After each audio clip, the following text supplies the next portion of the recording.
너무 감사합니다. 예, 박수 한번 쳐드리십시다.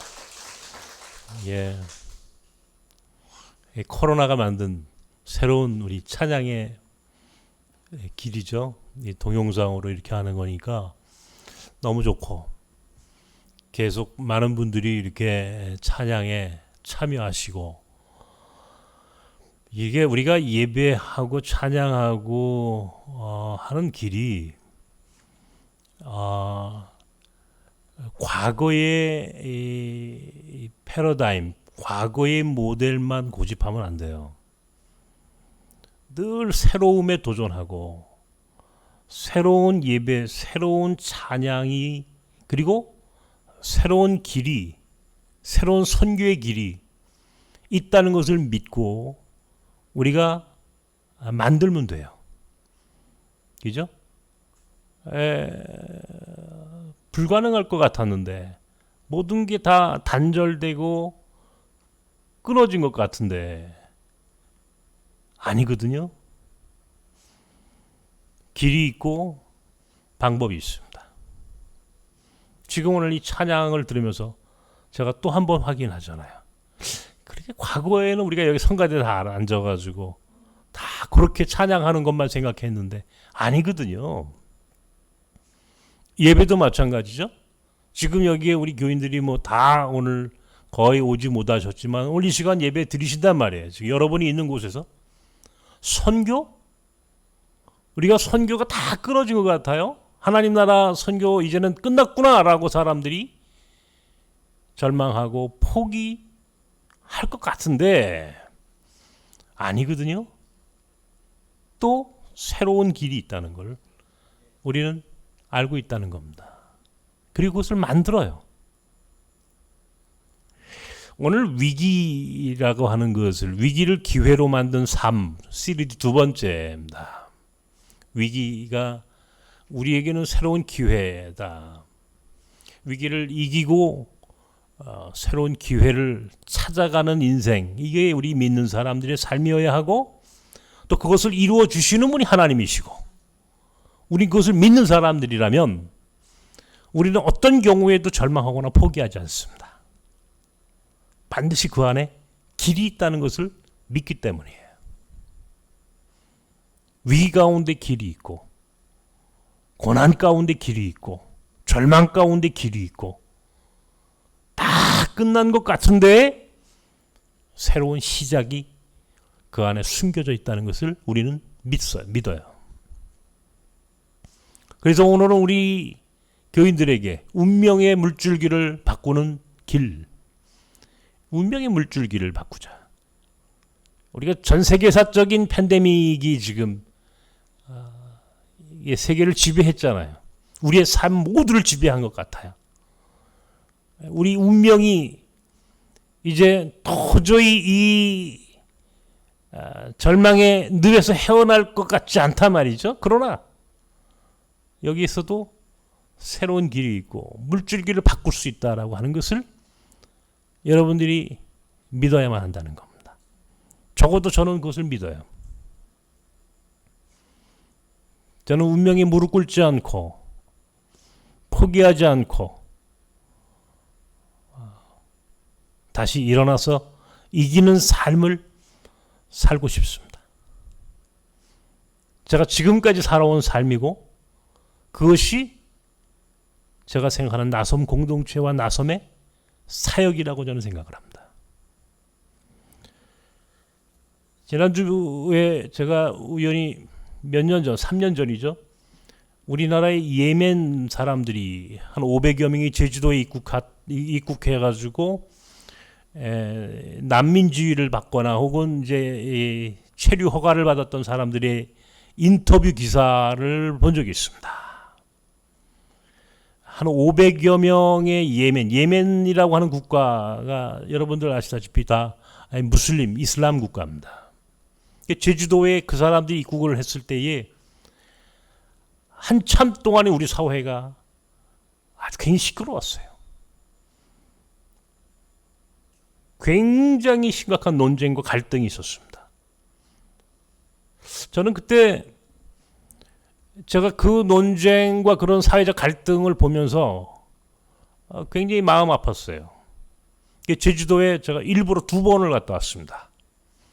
2번을 가서 제주도에 있는 목회자들도 만나고 난민들도 직접 그 현장도 가서 난민 그들이 머무는 곳을 가서 그들의 그 현장에서 그 일을 담당하는 NGO 지도자들도 만나보고 나름 과연 이 문제를 바라보는 오늘 우리 사회, 특별히 그 한 복판에 교회가 있었습니다. 묘하죠. 이게 얼마나 우리를 스스로 모순된 삶인지 오늘 우리가 돌아봐야 한다라고 저는 생각을 하는데요.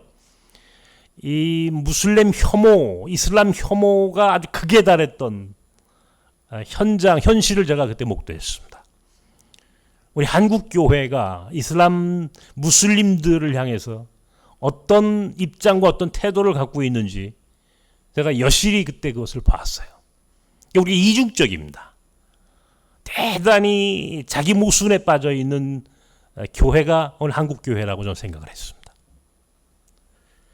제가 그때 그 이야기를 여러 번 했어요. 저 여러분에게도 얘기했지만 제가 다른 곳에 가가지고도 이 얘기를 많이 했습니다. 과연 선교라고 하는 게 뭐냐? 선교와 혐오 사이에서, 혐오와 선교 사이에서 우리 교회와 교인들의 입장과 생각을 그리고 이중성을 여실히 보여준 사건이 바로 그 사건이라고 저는 생각을 했습니다. 무슬림들에 대한 혐오와 차별과 편견이 어느 정도인지 저는 그때 봤죠. 근데 이번에 나온 기사를 보니까 그때 그 이야기를 그 기사에 썼더라고요. 그런데 그 당시에 한 500여 명의 난민들이 제주도에서 육지로도 올라오고 뭐 이제 이렇게 됐어요. 근데 그때 우리나라의 우리 사회가 특별히 교회가 이제 앞장서서 이 사람들을 추방해야 한다, 내보내야 한다, 내쫓아야 한다라고 하는 것이 절대 다수였습니다. 절대 다수. 특별히 그 일에 앞장섰던 사람들이 기독교인이에요. 교회가 추방해라, 내쫓아라. 이게 이제 특별히 기독교가 한국 교회가 이제 그 일에 선봉에 섰는데 그 후 그 난민들이 무슨 사고를 쳤다라고 하는 기사를 여러분 본 적 있습니까? 그 사람들이 우리 사회에 들어와서 문제를 일으켰다는 기사를 여러분 본 적 있습니까? 없어요. 물론 뭐 세상 일이란 크고 작은 일이 없지는 않았겠지만 적어도 우리가 우려할 만한 일은 일어나지 않았다. 이게 현실이었고요. 그런 측면에서 우리의 이 혐오가 얼마나 잘못되었고 왜곡되었는가라고 하는 것을 뭐 여실히 보았을 겁니다. 저는 오늘 그 예멘 난민 얘기를 하려고 하는 것은 아니고요. 그때의 예멘 사람들에 대한 우리 한국교회 차별을 제가 보면서 과연 이런 식의 혐오가 이게 맞다면, 그것을 우리가 인정한다면, 적어도 한국교회가 다수의 한국교회 교인들이 이 무슬림 혐오를 통해서 그들을 내쫓고 추방해야 한다라고 하는 그런 여론에 의해서 만약에 그들을 다 내쫓는다면 우리 나섬에서 사역하는 사역은 특별히 호자트 선교사는 존재하지 않았습니다. 무슨 말인지 이해되십니까? 그도 무슬림이었기 때문에 그렇습니다. 그도 이슬람 신도였기 때문에 그렇습니다. 호자트는 존재할 수 없죠. 그런 논리라면 적어도 무슬림을 혐오하고 내쫓으라 이 말에 모두가 동의했다면 호자트를 역파송하는 이 역파송 사역은 오늘 존재하지 않았죠. 그리고 오늘 우리는 호자트 선교사와 함께하는 이란 난민 예배, 나섬과 이란 페르시아 사람과 함께하는 이 나섬 예배라고 하는 새로운 이슬람, 이 무슬림 선교를 위한 이런 세계사적인 예배를 우리는 상상할 수 없었겠죠. 그 논리가 맞다면 적어도 그런 날이 오늘 존재할 수 없었죠. 왜? 호자들은 여기서 살 수 없었으니까. 우리 교회가, 우리 공동체가 호자들 2004년도 12월에 우리나라 최초의 종교 난민 지위를 얻게 했습니다. 뭘 우리가 한 게 아니지만 하나님께서 해주신 거지만 우리는 2004년, 그러니까 지금으로부터 16년, 17년 전에 호자시라고 하는 이 무슬림이 한국 사회에 들어왔고 그때에 그를 추방하고 내쫓으라라고 하는 오늘 이 한국 교회와 교인들의 절대 다수가 혐오하고 차별하는 이 논리를 그대로 수용했다면 호자스는 난민이 될 수 없었고 기독교인으로 신학 공부를 해서 목사가 되는 일, 나아가서 역파송 선교사가 되고 오늘 그 한 사람을 통해서 페르시아 사람들이, 전 세계 페르시아인들이 오늘 함께 모여서 예배하는 일은 존재하지 않았다는 겁니다. 그런데 오늘 그 한 사람이 우리는 뒤집어서 그 한 사람을 통해서 오늘 새로운 역사가 기록되는 것을 우리는 목도하잖아요. 그 한 사람이 얼마나 중요한 역할을 하고 있는 이슬람 선교의 플랫폼이 되는지를 오늘 우리는 보게 된다는 거죠. 이게 얼마나 엄청난 사건입니까? 이제 오늘 우리의 태도가, 우리가 하나님 나라를 보는 입장과 관점이 이 세상을 바꾼다는 겁니다. 우리 나비 효과라고 하는 말을 쓰잖아요. 이 선교에 있어서의 나비 효과라고 하는 게 이게 어마어마한 겁니다, 여러분. 결국은요, 한 사람이 세상을 바꾸는 거예요. 한 사람이. 예수 그리스도 한 분이 우리를 구원하셨고, 예수 그리스도의 부활과 그를 믿는 믿음이 우리를 구원한다라고 하는 새로운 구원관을 찾아냈던 이 바울이라고 하는 한 사람의 선교 사역이 오늘 인류사에 어마어마한 역사를 이뤘단 말이에요. 바울이라고 하는 한 사람이 지난 2000년의 역사를 완전히 바꾼 사람이에요. 한 명이. 호자시라고 하는 한 사람의 무슬림 출신의 역파송 선교사 한 사람이 지금 이 코로나 환경 가운데서도 하나님의 나라, 특별히 무슬림, 그 불가능하다는 이슬람 선교의 새로운 장을 만들어가는 이런 어마어마한 일을 이루었다라고 하는 사실을 인정한다면 오늘 우리가 결정하고 선택하는 오늘 우리의 삶과 우리 가운데 찾아오는 이방 나그네들에 대한 우리들의 입장이 하나님의 나라를 결정하는 거예요.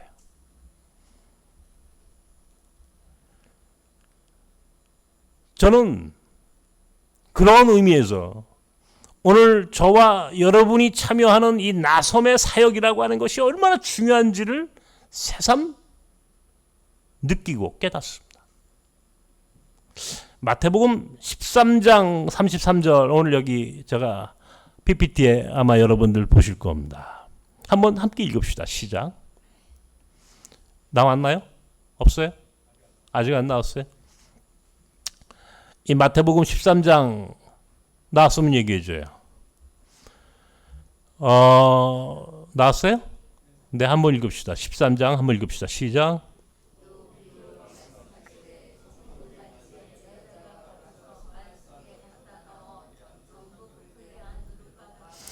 하나님의 나라를 설명하는 예수 그리스도께서 하나님의 나라를 하나님의 나라는 누룩과 같다. 그래서 누룩.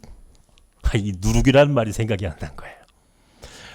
제가 큰일 났어요. 이제는 누룩이란 단어가 생각이 안 나가지고요. 처음에 얼마나 제가 예수께서 그때 그걸 뭐라고 그러셨지? 그래서 제가 누룩과 같다. 누룩이 번져가는 걸 여러분 생각해 보십시오. 누룩이 쫙 퍼져가는 거예요. 한번 누룩이라고 하는 것이 이렇게 이 퍼져나가는 그 의미를 마음속으로 상상해 보시라고요. 작은 누룩 하나가 긍정적으로 누룩이 퍼져나가는, 부정적으로는 바이러스 퍼져나가는 것, 곰팡이 퍼져나가는 것, 이게 같은 퍼져나가는 거죠. 하나님의 나라는 이렇게 한 사람을 통해서 하나님의 나라가 이렇게 확장되어가는, 이게 일종의 나비 효과예요. 이게 오늘 우리가 하나님의 나라를 만들어가는 하나의 길이고, 또 어떤 측면에서는 이것이 우리가 우리의 운명을 바꾸는, 운명의 물줄기를 바꾸는 방법이다. 저는 그렇게 생각을 해봅니다. 오늘 예배를 이따가 오후 5시에 드리는 예배가, 그러니까 여러분들 이따가 이제 4시 반쯤 여러분 모두가 다 이제 교회가 여러분에게 각자 이제 여러분 휴대폰으로 다 이 접속 번호를 다 보낼 거예요. 그러면 그 접속 번호를 여러분만 보지 마시고 그걸 여러분 주변에 또 퍼뜨리세요. 그러면 이게 또 퍼지겠죠, 그죠? 이게 한 명이 받았으면 그것이 10명에게, 10명이 100명에게, 100명이 또 1000명에게 이게 확장해 가는 거죠. 그러니까 이 확장성이라고 하는 것이 얼마나 큰지를 한번 생각해 보시라는 겁니다. 이 확장성이. 그러니까 우리가 여기서 나섬이라고 하는 곳에서 제가 이제 시작할 때 예멘 난민들 얘기를 했지만, 이게 오늘 우리의 선택과 우리가 베풀었던 작은 사랑이, 작은 사랑 하나가 이게 어떤 결과를 만들어내는지를 한번 머릿속에 한번 상상해 보시라는 겁니다. 자, 호자시라고 하는 사람을 그때 우리가 품고 그와 함께 그 안에 그 호자시라는 사람 한 사람 안에 숨겨져 있는 하나님 나라의 어마어마한 섭리와 계획을, 하나님의 계획을 우리가 믿었다면, 그래서 그에게 베푸는 사랑을 통해서 그가 우리 사회에 정착하고 난민이 되고 여기서 신학을 공부하고 목회자가 되고 역파송 선교사가 되고 그러더니 나선 페르시안 교회를 통해서 난민들이 그 길목, 이게 플랫폼이에요. 그 길목이라고 하는 게. 이 플랫폼을 통해서 전 세계를 흩어졌단 말이에요. 독일로, 영국으로, 스웨덴으로, 오스트리아로, 아제르바이잔으로 전 세계로 흩어집니다. 전 세계로. 이 사람들이 이 플랫폼을 통해서, 플랫폼이 뭔지 아시잖아요. 서울역이 기차역의 플랫폼이잖아요. 들어와서 기차가 어디로 가면 경부선으로, 호남선으로 쭉 퍼져나가는 것처럼 그 플랫폼으로 들어와서 전 세계로 흩어져 가는 거예요. 오늘 그 사람들이 오늘 이 플랫폼 안으로 다 접속하는 겁니다. 이 플랫폼 안으로 다 접속해서 오늘 나섬 사람들과 나섬의 이 사역을 적어도 함께 동역하는 많은 교회와 교인들이 오늘 이 예배에 참여하는 거예요. 적어도 수백 명이 혹은 그 이상이 그 플랫폼 안에서 함께 예배드리는 오늘 이 예배를 통해서 이게 작은, 정말 누룩이 번져가는 것처럼 작은 사랑 하나가, 우리의 작은 헌신 하나가, 우리의 작은 섬김과 나눔이 나섬이라고 하는 공동체가 했던 이 선교 사역의 이 역사가 오늘 어떻게 전 세계의 무슬림, 특별히 하나님 나라 사역에 거의 불가능하다라고 모든 사람이 두 손 두 발 다 든 오늘 이 사역에 이 영역을 어떻게 확장해 나가는 이 확장성의 의미, 누룩이 번져가는 이러한 아무도 해보지 못한 이 세계사적인 선교의 길을 우리가 한번 보면서, 야, 이게 선교고 그런 선교적인 패러다임이라면, 이것이 하나님의 나라를 만들어가는 방법이라면 우리의 삶도 똑같이 거기에 대입시켜보는 거예요. 내 삶도 바뀔 수 있겠구나. 내 인생도 바뀔 수 있겠구나. 어떻게 바뀌어요? 어떻게 하면 내 인생이 바뀌고, 어떻게 하면 하나님의 나라가 바뀌어가고, 어떻게 하면 이 대한민국이라고 하는 이 나라의 운명이 바뀔 수 있는지를 한번 마음으로 그려보라 이게. 응? 마음으로 상상해보라 이게. 어떻게 하면 되느냐 이게. 어떻게 하면.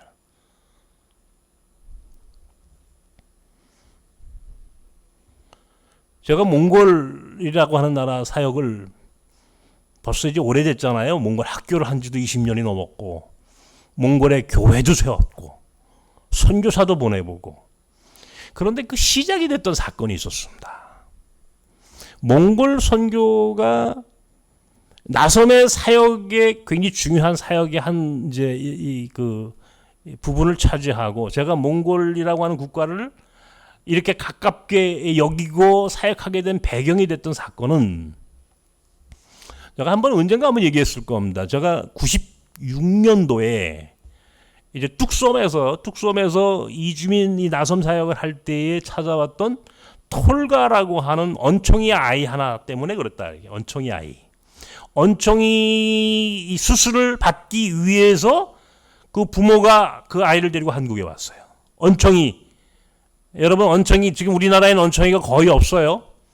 그런데 몽골 사람들 가운데는 그게 있었어요. 그 당시에, 지금은 어떤지 내가 뭔지 모르겠습니다만, 그 아이가 한국에 그 부모와 함께 언총이 수술을 하러 왔을 때 그 부모가 저를 만났어요. 제가 그 아이를 이제 데리고, 너희 엄마 아빠 한번 교회 데리고 오너라 했더니 데리고 왔는데, 그 아버지가 육군 대령이었다 그랬죠. 그죠? 이 몽골의 육군 대령이었어요. 몽골의 육군 대령. 그 어머니가 몽골 국립대학교의 음악학 과장 교수였어요. 이 두 사람이 저를 만났고, 그 사람들에게 그 아이 언청이 수술을 해주기 위해서 제가 노력을 했어요. 언청이 수술. 야, 이 언청이 수술이라고 하는 게 복잡해요. 제가 보니까. 이 언청이 수술을, 이 아이를 어떻게든 언청이 수술을 해줘야 되겠다는 마음을 제가 가졌단 말이에요. 그런데 결과적으로 그때 언청이 수술 못했어요. 어쨌든 간에 이건 뭐 이야기가 길어지니까 못했다고. 나이가 너무 어렸고, 이게 전신 마취를 해야 되는데, 이 마취를 하면 이 아이가 그 당시에는 깨어날 수 없는 그런 상태였어요. 몸 그 체질이. 그러니까 이 마취를 할 수 없으니까 수술을 못 하는 거예요. 저 수원에 있는 아주대학병원에서. 그러니까 이 부모는 결국은 돌아가는 거예요. 이 아이 데리고. 수술을 못 하니까. 예?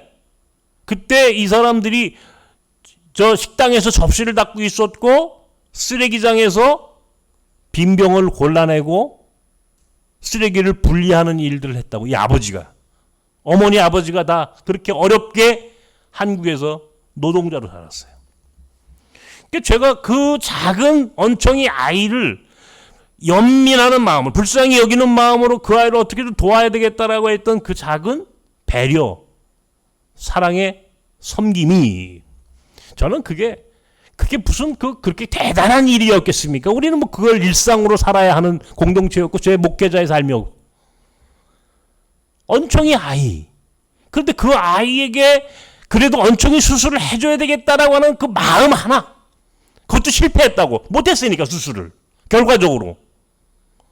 그런데 1999년도 5월에 이제 처음 몽골을 가고 10월 달에 1999년도 10월에 울란바토르에 우리가 교회를 세웠어요.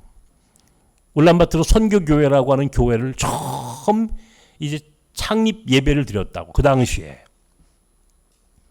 그때 이제 나하고 우리 집사람하고 이제 둘이만 가서 제가 설교하고 예배 끝나고 호텔에 들어왔는데, 이 언청이 아이가, 톨가라고 하는 이 아이가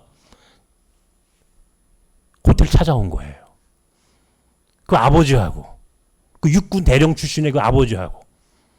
그리고 제가 그때 그 아버지 되는 사람하고 만나서 이야기를 하는 가운데 깜짝 놀랄 만한 사건을 제가 경험합니다. 뭐냐면 이 아버지가요, 몽골에 돌아가가지고요, 몽골 대통령궁의 경호실장이 됐어요. 우리로 얘기하면 청와대 경호실장 같은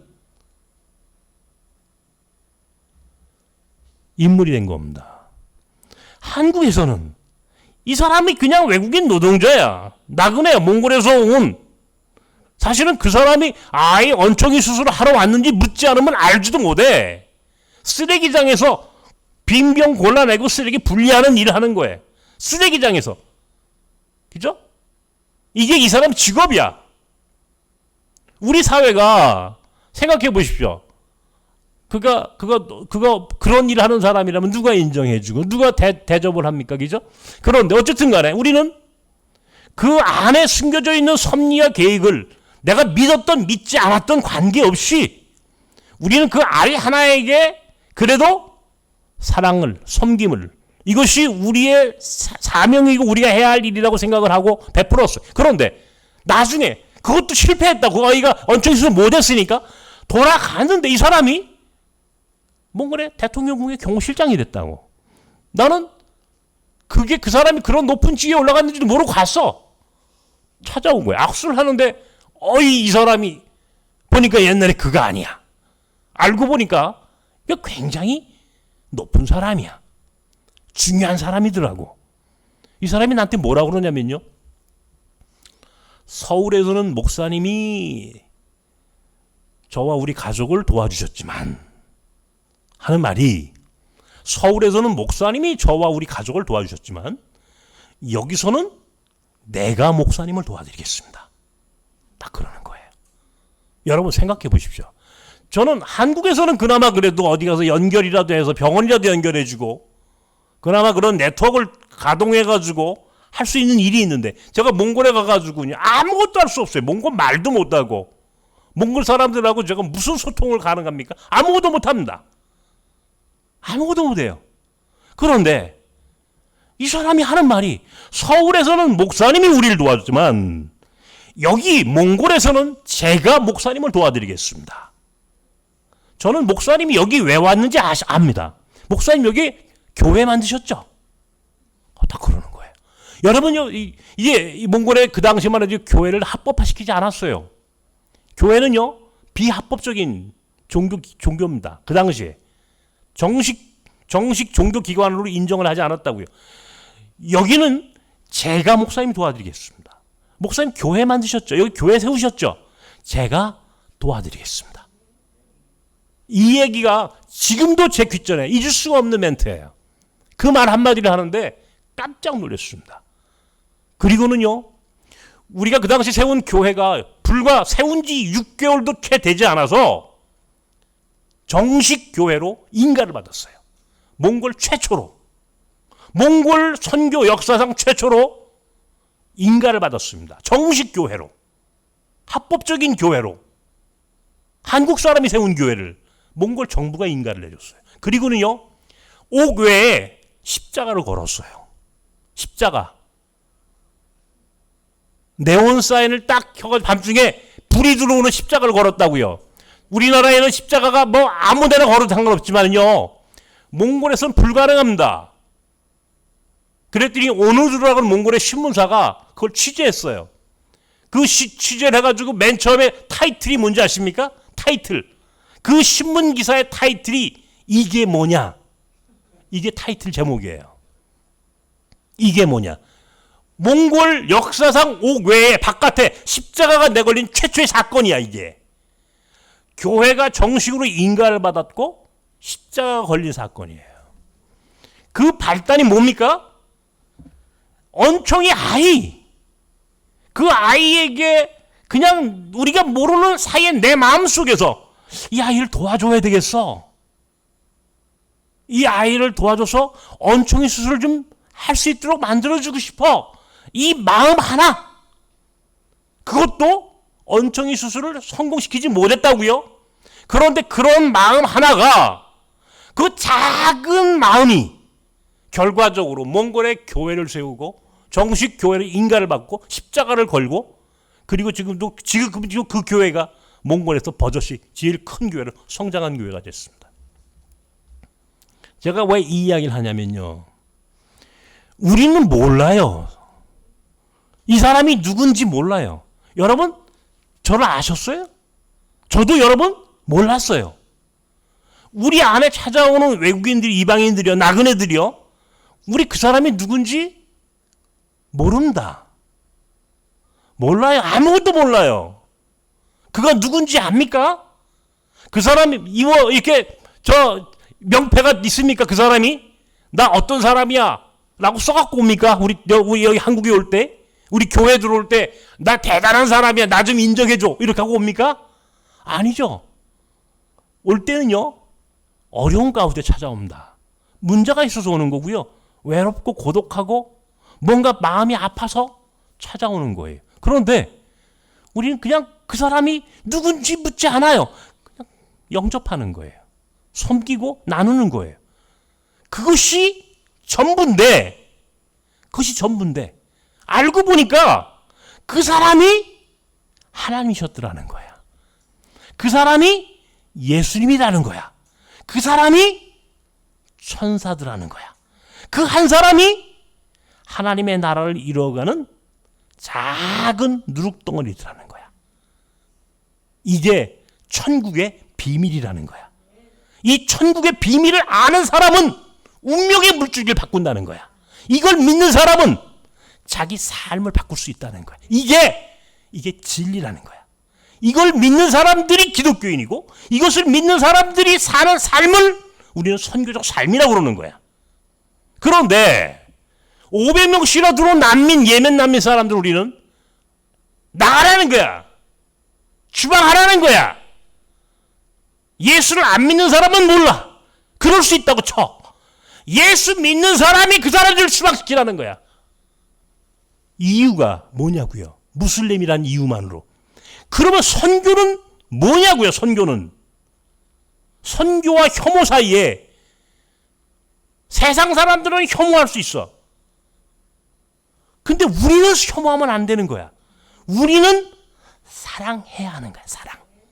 오늘 성경이 그 얘기를 하는 거야. 히브리서 13장이 바로 그걸 얘기합니다. 형제 사랑하라, 이게 사랑하라. 사랑하면 어떤 사람은 그냥 아무것도 모르고 사랑했는데 부지불식간에 우리도 모르는 사이에 그 사랑한 사람이 천사였더라는 거야. 우리가 사랑했던 그 한 사람이 하나님이고 예수님이었다라는 거야. 우리가 모르고 사랑했던 그 사랑의 대상이 하나님의 나라를 만들어가는 소중한 하나님의 뜻이 있는 사람이었더라는 거야.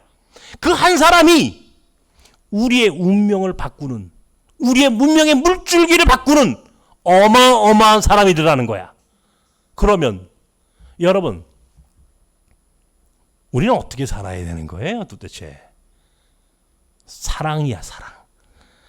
선교적 삶이란 다른 게 아니야. 선교적 삶이란 묻지 말고 사랑하는 삶이야. 딱 하나. 선교적 삶이란 사랑하는 거야. 무조건. 조건이 없어. 왜? 사랑의 대상이 누군지 모르기 때문에 그런 거야. 모르니까 사랑이라고 하는 베팅을 하는 거야. 믿는 사람은. 사랑이라는 베팅. 아십니까? 이 사람을 거절하면 그 거절이 나를 거절해. 그 사람을 영접하면 그 사람이 나를 영접해. 이 원리가, 이게 적어도 하나님 나라의 원리라는 거야. 이 원리를 믿는 사람이 모이는 공동체가 바로 나섬이에요. 나섬이라고 하는 곳이 그래서 하나님의 나라를 만들어가는 소중한 공동체고, 나섬의 공동체적 하나님 나라의 선교의 길은, 전략은 우리는 혐오하거나 거절하지 않는다는 거예요. 우리는 배려하고 섬기고 나누고 사랑한다는 것이 우리의 원칙이라는 거예요. 이것이 성서가 우리에게 가르쳐주는 하나님 나라의 도리이기 때문에 그렇다는 거예요. 나는 그것을 경험했잖아요. 호자들 통해서 경험해봤고 몽골 선교를 하면서 경험해봤잖아요. 오늘 우리 몽골 학교가 300명이 넘는 아이가 있습니다. 예를 들어가지고 우리 몽골 학교에 300명이 넘는 아이가 있다고. 이 아이들이 생각해 보십시오. 이 아이들 가운데에 나는 늘 기도해요. 7명의 리더가 나오기를. 하나님 이 안에 우리나라 몽골에 우리나라래. 내가 이 사람들이 큰일 났네. 오늘 잠 못 자고 와가지고 막 몽골 최고의 정치 지도자 나오고 몽골 최고의 경제인이 나오고 최고의 학자가 나오고 최고의 의사가 나오고 최고의 변호사가 나오고 최고의 NGO 지도자가 나오고 최고의 목회자가 나오십시오. 7명만 나오면 몽골은 끝이라고 나는 생각하는 사람이에요. 그러면요, 이 사람들이, 이 아이가 20년, 30년 후에 우리 몽골 300명이 넘는, 그리고 계속 졸업해서 나올 아이들 가운데 그런 아이 나올 거에 나오지 않겠어요? 나옵니다. 내 제자가 몽골의 리더가 됐어. 야, 대한민국하고 남북 통일을 해야 되겠는데 한반도의 남북 통일을 지지하는 나라는 이 동북아시아에서 일본도 중국도 아니야. 몽골밖에 없어. 야, 이거 좀 도와줘라. 도와줘라. 내가 너 도와줬잖아. 이 말 할 수 있잖아요, 우리는. 그죠? 그럼 그 아이가 우리 안 도와주겠어요? 야, 몽골의 탈북자 난민촌 좀 만들어야 되겠는데, 야, 이 넓은 땅에 한 북한 탈북 난민들 한 100만 명쯤 와서 살게 하자. 어때? 도와주겠죠? 도와줄 겁니다. 왜? 우리가 베푼 사랑이 있으니까. 사랑은 배신하지 않거든요. 근데 우리가 거절했어. 거절했어, 이 아이를. 나가라고. 니네 나라 돌아가라고. 내쫓았어. 공부도 안 시켰어. 근데 가가지고, 야, 우리 통일을 좀 지지해 줄래? 우리 탈북자들 여기 와서 좀 살게 좀 도와줄래? 우리가 거기서 남한에 우리 대한민국 와서 살려고 했을 때 당신들이 우리 거절했잖아요. 목사님이 우리 도와주지 않았잖아요. 목사님이 우리 내쫓았잖아요. 근데 이제 와서 왜 우리한테 도와달라고 그러죠? 그때 우리가 뭐라고 대답해야 합니까? 할 말 없죠. 어떻게 이제 지금 그러면은 앞으로를 위해서도 우리 민족의 운명을 위해서도 우리는 지금 이 아이들을 최선을 다해 섬겨줘야 되는 거야. 최선을 다해서 이 아이들에게 할 수 있는 것 최선을 다해서 공부시키고 재우고 먹이고 최선을 다해서 우리 안에 찾아오는 작은 아이들이지만 이 아이들을 섬겨. 왜? 이 아이들의 미래를 모르기 때문에 그렇단 말이야. 알면은 상관이 없는데 몰라. 이 아이들이 누군지, 이 아이들 속에 하나님이 계시는지, 예수님이 계시는지, 천사가 있는지, 우리의 미래, 우리의 운명을 좌우할 결정적인 지도자가 있는지 우리는 모른다고. 모른다니까요. 미국의 오바마라고 하는 대통령이요. 흑인 최초의 미국 대통령. 이 사람이요. 인도네시아 아버지, 이 어머니가 재혼을 했어요. 예? 원래 이 케냐 출신의 아버지하고 결혼해서 살다가 이 흑인 아이 오바마를 태어나게 했는데, 오바마가 어렸을 때 아버지가 어머니하고 이혼하고 아버지가 하버드에 공부하러 떠나고 백인 어머니가, 하와이 출신 백인 어머니가 인도네시아 남자하고 결혼했다고 재혼을 해가지고요. 인도네시아로 갑니다. 어렸을 때. 인도네시아가 살아요. 근데 10살째 인도네시아에서 어떤 일이 벌어지냐면요. 선생님들이 너 미래의 꿈이 뭐냐라고 물어요. 그때 오바마가 뭐라고 쓰냐면 나는 대통령 할 거야 라고 써. 난 꿈이 대통령이야. 꿈이 대통령이었다고. 오바마가 어렸을 때부터. 근데 그때 어느 나라 대통령 해야 되는지 몰라. 아버지의 나라는 케냐야? 두 번째 아버지 인도네시아야? 미국의 대통령이야? 몰라. 그때 인도네시아의 그 선생님이 그래 오바마 너는 꼭 커서 훌륭한 대통령이 될 거야. 훌륭한 지도자가 될 거야. 격려했다는 거야. 나중에 그 아이가 미국의 대통령이 됐어. 그 선생님은 어떤 선생님이 되는 거예요? 위대한 교사가 된 거야. 그죠? 인도네시아에 위대한 교사가 나왔다고. 미국의 대통령을 키웠거든. 그 선생님이. 안 그래요? 역사라는 건 이렇게 반전되는 겁니다. 역사의 운명은, 역사의 미래는 아무도 예측하지 못하는 겁니다. 우리의 운명은요, 어떤 경우에도 아무도 몰라요. 지금도 이거 이 예배 후에 여러분의 운명을 누가 합니까? 그런데요, 어느 날 내가 베풀었던 작은 사랑을 받고 그 사랑 하나 때문에 힘을 얻고 성공했던 사람이 저 교회 문 밖에서 기다리고 있다고 생각해 보십시오.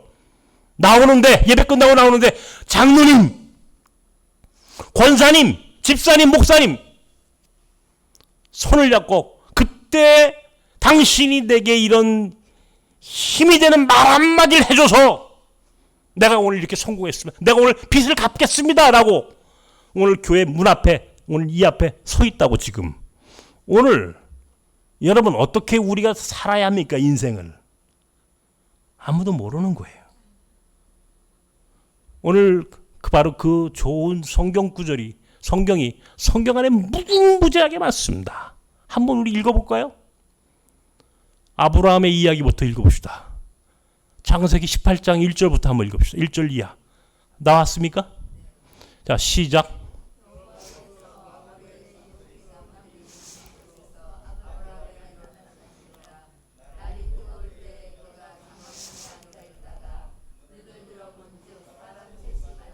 사람 셋이라고 왔다는 거예요. 마물의 상수리 앞에, 나무리 앞에 아브라함이 앉아 있는데, 사람 셋이라고 왔다는 거예요, 아브라함에게.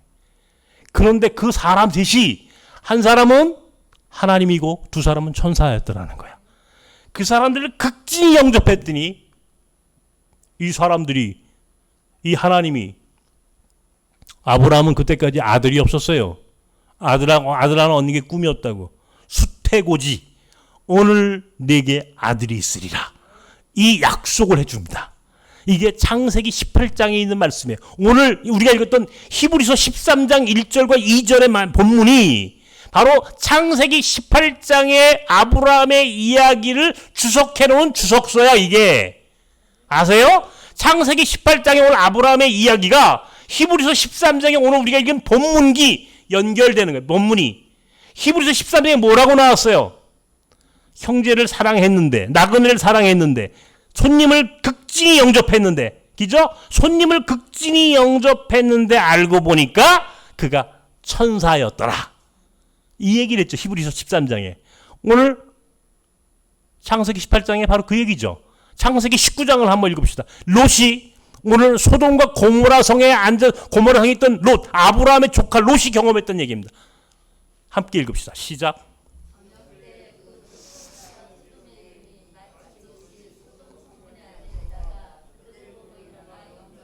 자, 보세요. 나그네 두 사람이 들어왔다는 거야. 성경은 천사. 그런데 롯에게 그 사람들은 나그네적이죠? 소돔 성 앞에 앉아있는데 롯이 보니까 두 사람이 뚜벅뚜벅 걸어오는 거예요. 자기에게로. 그 사람들 집에 데려다 극진히 영접합니다. 소돔 성 사람들이요, 그 두 사람을 술을 마시고 와가지고 그 롯의 집에 있던 나그네 두 사람을 막 두들기면서 밖으로 끄집어내라는 겁니다. 밖으로 끄집어내라는 거예요. 소돔성 사람들이. 왜요? 성경에 뭐라고 나왔냐면요, 우리가 그들과 상관할 것이다. 상관. 호모섹스 할 것이다. 그런 말이에요. 호모섹스. 이게 소돔이라고 하는 말이 동성애라는 뜻입니다. 동성애 뒤에 Y자를 붙여요. 소돔이 그러면 동성애자, 그런 뜻이에요. 여기서 나온 말이에요. 소돔. 소돔성이 어떻게 됩니까? 소돔과 고모라 성이 멸망했죠. 그죠? 그 나그네가 알고 보니까 천사야. 그 천사로, 나그네로 온 천사가, 하나님의 사자가 그날 밤 롯과 그의 가족을 전부 다 어떻게 합니까? 나가라, 빨리. 도망가라. 내일 아침이면 이 소돔과 고모라 성은 완전히 유황불로 다 불살라 망할 것이다. 도망가, 오늘 밤. 빨리. 너희들만은 구원받을 수 있어. 왜? 오늘 너희가 우리를 영접했기 때문에. 딱 이것 하나만으로 롯이라는 사람이 의인이 아니에요. 성경에 롯이라는 사람이 의인이라고 기록되지 않아요. 그 사람이 나중에 보면요, 아주 별 희한한 일도 다 합니다. 그죠? 자기 딸들과 포도주를 마시고 관계를 해서 낳은 그 후손들이 에돔과 모압이에요. 에돔과 모압. 예? 아세요? 에돔과 모압 족속이라고. 암몬과 모압 족속이라고. 암몬과 모압 족속이라고. 이게 롯이라는 사람인데 그 사람이 그날 소돔과 고모라 상에서 구원받게 된 배경이 뭐예요? 오늘 19장 1절 2절 나오는 나그네를 자기 집으로 영접한 것 딱 한 가지 이유만으로 그들은 소돔성이 멸망할 때 구원받습니다. 딱 이 한 가지만으로. 여호수아 2장을 함께 보십시다. 라합이라고 하는 여리고성의 기생에게 일어난 사건입니다. 여리고성의 기생, 라합에게 일어난 여리고성 기생 2장 12절 이하를 함께 봅시다. 시작.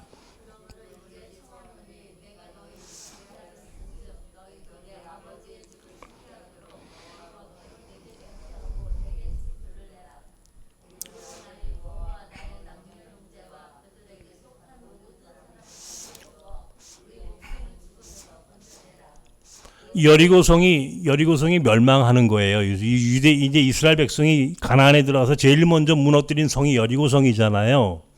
여리고성이 멸망할 때에 여리고성의 기생으로 있던 라합이 어떤 일이 벌어지냐면 정탐꾼 두 사람이 찾아왔다고. 여리고성에 이스라엘 사람은 정탐꾼을 보냈다고. 두 사람을 보냈는데 이 정탐꾼, 이 사람도 나그네들이죠. 정탐꾼인지 아닌지 누구도 몰라. 그게 그 사람들이 누군지, 그 사람의 정체를 몰랐다고, 라합이라는 여자가. 그런데 자기 집에 들어온 나그네 두 사람을 숨겨줘요. 숨겨줬다고.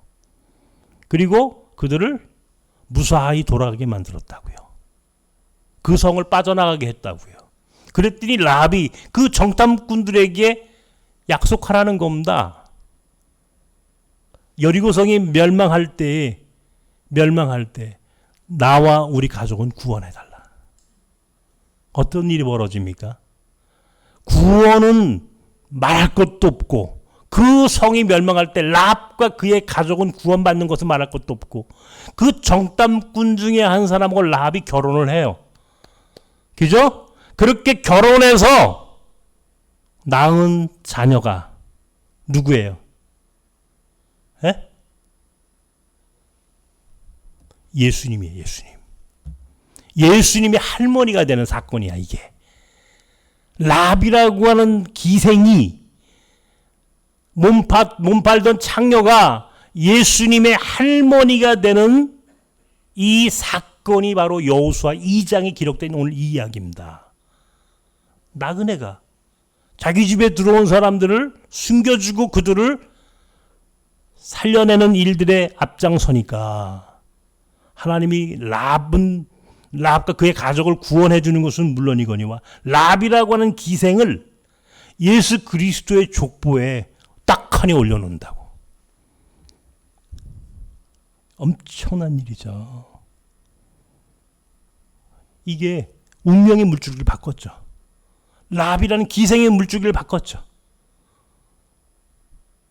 마태복음 25장 31절 이하가요. 마지막 종말의 때에 하나님이 우리 믿는 사람을 양과 염소로 나눈다는 겁니다. 양과 염소로 나눌 때에 양의 반열에 세우는 사람을 뭐라고 부르시냐면 네가 내가 줄였을 때 너희가 나에게 먹을 것을 줬고 네가 내가 옥에 갇혔을 때 네가 내가 병에 걸렸을 때 그리고 네가 내가 나그네 되었을 때 영접해서 내가 너를 양의 반열에 세우겠다. 딱 그래요. 그랬더니 제자들이 그 주님에게 뭐라고 얘기하냐면 언제 주님이 굶주리고 헐벗을 때 우리가 주님을 공개한 적이 있었습니까?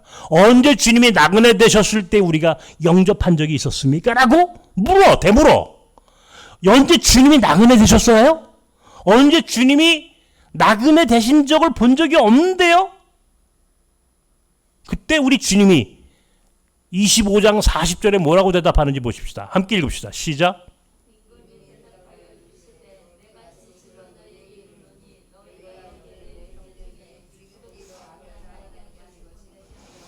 형제 중에 지극히 작은 자에게 한 것이 곧 내게 한 것이다.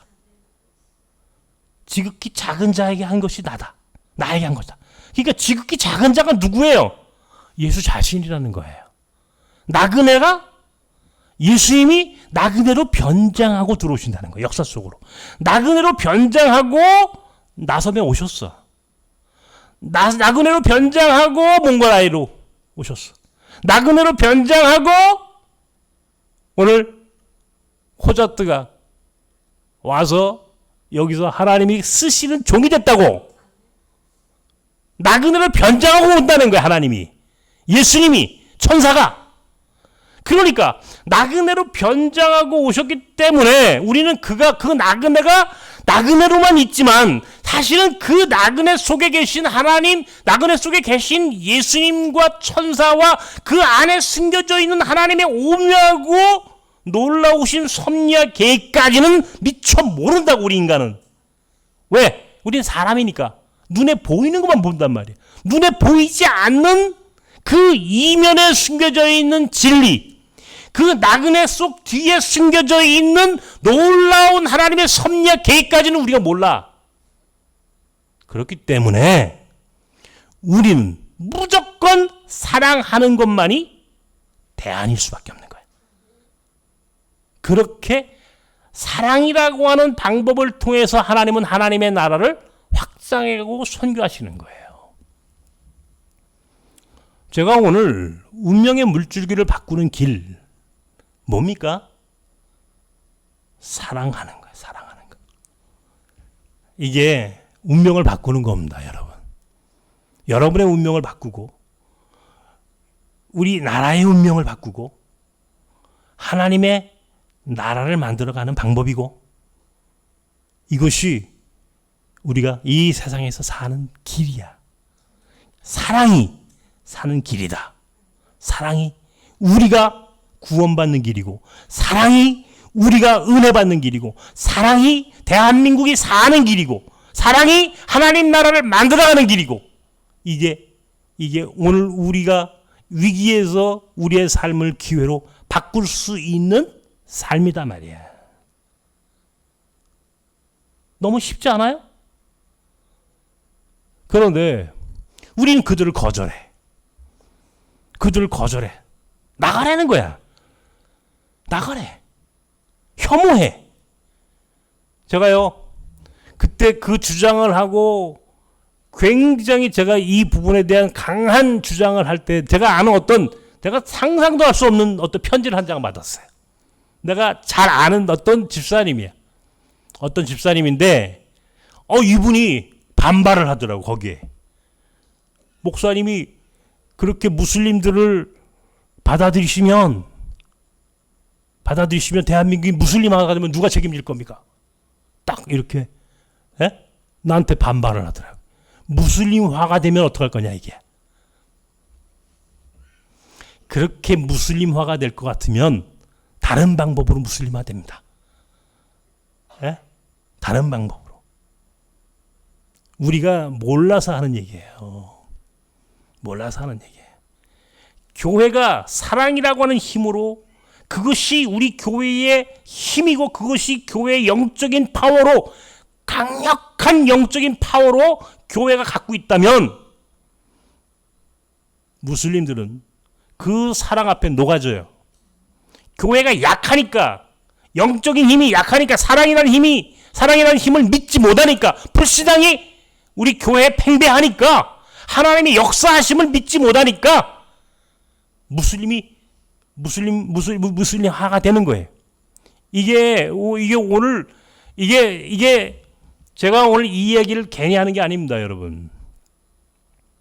서재필이라고 하는 사람이 있었어요. 우리나라에. 서재필. 이 1884년에 갑신정변의 주역이었던 서재필. 갑신정변에는 김옥균, 박영효, 서재필 이런 그 당시 젊은 사람들이 혁명을 했다고. 그 당시 이 조선 후기에 이제 우리 민족의 우리 민족을 바꿔야 한다라고 하는 혁명을 했다고. 근데 이게 3일 천하로 끝나버려. 3일 천하로 끝나고 다 뿔뿔이 도망갑니다. 그죠? 김옥규는 저 중국으로 도망가, 박영유하고 서재필은 일본으로 도망갑니다. 그리고 그 자손들은요 3대가 멸해요. 혁명을 했기 때문에. 그때 일본에 도망갔던 서재필이 일본에서도 받아주지 않으니까 미국으로 망명을 합니다. 미국으로 망명해가지고요. 미국에서 필립 제이슨이라고 하는 이름으로 그가 거기서 삽니다. 미국에서 기독교인들이 서재필을 극진하게 대접을 했어요.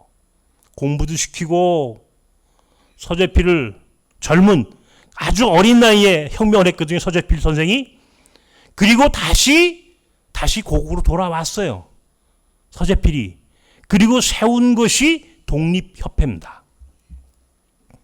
독립협회라는 걸 만들었는데 이 독립협회에서 했던 많은 사업 중에 하나가, 물론 독립신문도 만들고 많은 프로그램을 했는데 그 중에 하나가 만민공동회라고 하는 것을 만들었어요. 만민공동회. 이게 지금으로 얘기하면 온 국민이 한 곳에 모여가지고 발언을 하는 거예요. 자기 의견. 아주 괜히 민주주의의 꽃이야. 이게 우리의 민주화가 된 거야. 그 당시에.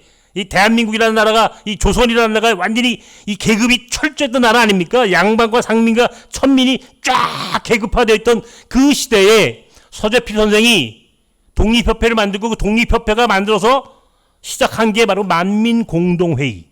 만민공동회라는 걸 만들어가지고 온 백성들 가운데 나와서 마이크 잡고 얘기하는 겁니다. 그때 딱 두 사람이 만민공동회의에 올라와서 강단에서 연설했던 유명한 두 사람이 있어. 한 사람은 제가 언젠가 얘기했죠. 백정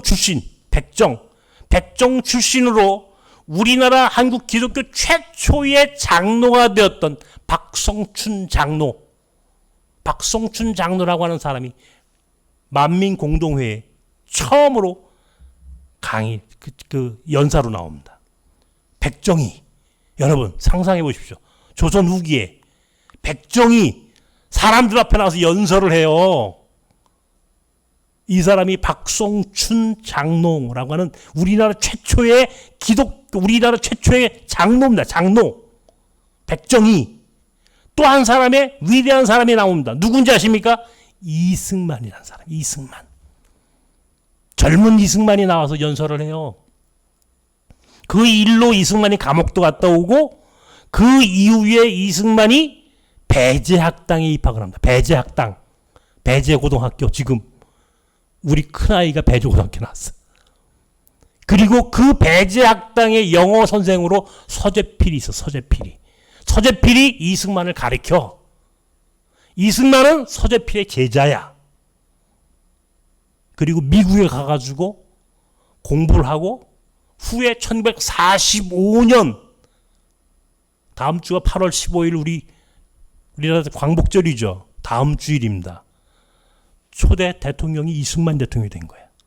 좋든 싫든 이승만이라고 하는 대통령은 이렇게 해서 한국 사회의 근현대사의 중요한 인물로 드러나기 시작한 거예요. 서재필 광야에 서다라고 하는 책이 있어요. 제가 그 책을 보고 처음으로 이 서재필이라고 하는 사람을 알았어요. 이야, 제가 그 생각을 하면서 서재필 광야에 서다, 출애굽기에 모세가 광야에 씁니다. 그죠? 모세가 자기 백성에게 이제 버림받고 광야로 도망갑니다. 도망을 가서 누구에게 간지 아십니까?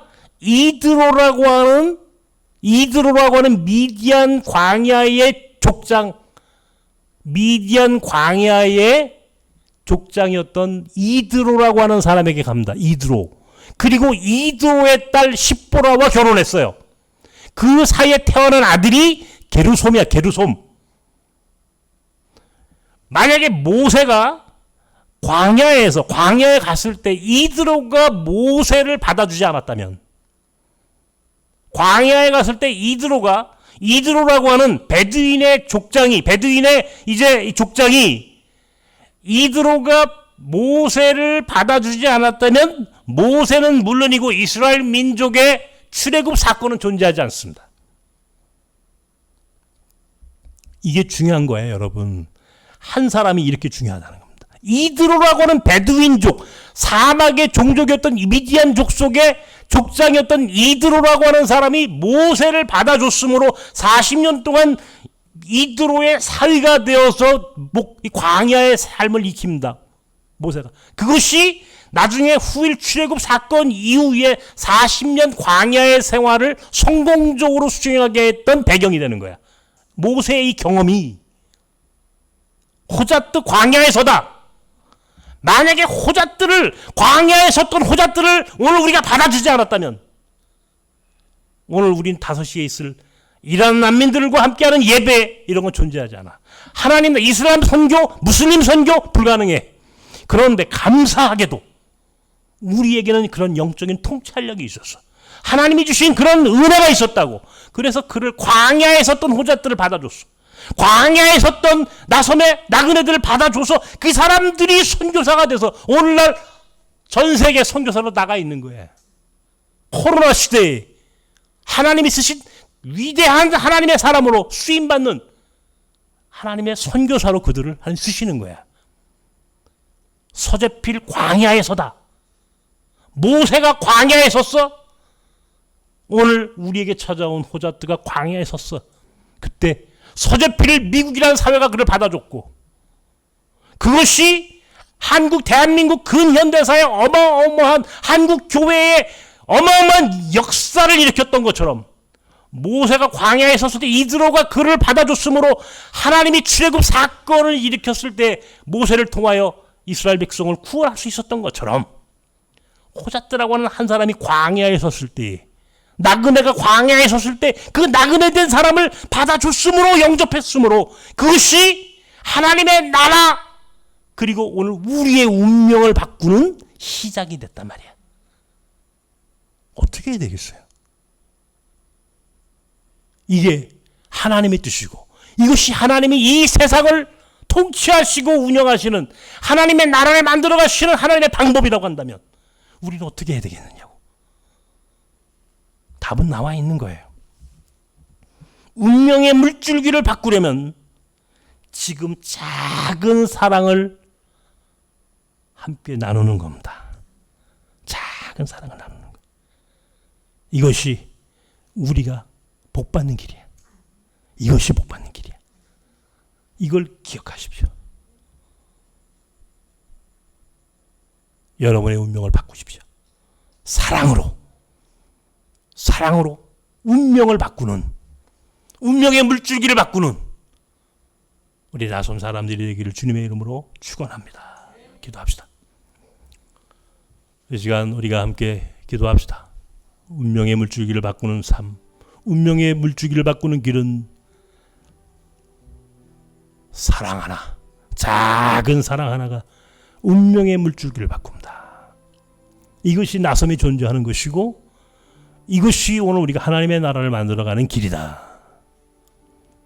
이것을 잊지 말고 실천해서 여러분의 운명을 바꾸는 것은 물론이고 대한민국과 하나님의 나라가 새롭게 세워져가는 놀라운 시작이 될 수 있도록 우리가 그렇게 하나님의 뜻을 따라가는 성도가 되길 위하여 이 시간 기도합시다.